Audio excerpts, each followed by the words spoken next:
It's hard to imagine the pain of losing a child, a young baby even, but that's exactly what happened to Darren and Phyllis Sudman in Philadelphia.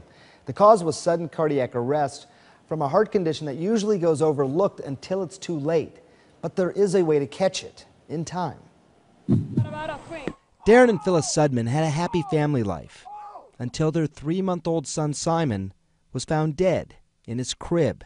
In the midst of their shock, the Sudmans' pediatrician told them, "Get tested. Go get your hearts checked because babies don't die. It's just not supposed to happen."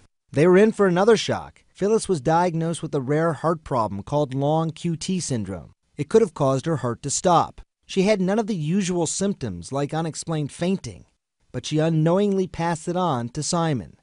Once I was diagnosed with long QT syndrome, it can easily be treated. After their tragedy, the Sudmans started Simon's Fund to pay for free heart screenings for any child in and near Philadelphia.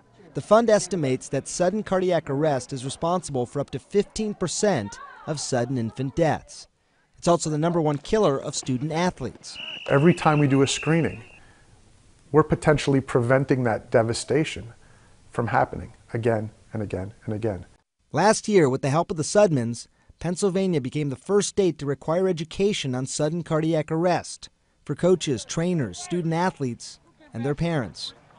To know that every coach in this state now has to behave a little differently, now has to know a little bit more about the health of their student athletes. Since then, 5 other states have introduced similar bills. It gives us tools to screen and assist the athletic trainer and athletic medical staffs to be able to detect those types of problems. But right now, testing is only required for kids with symptoms, and the big reason is cost. An average screening runs anywhere from $200 to $1,000, depending on where you live. But the Sudmans think it's worth every penny.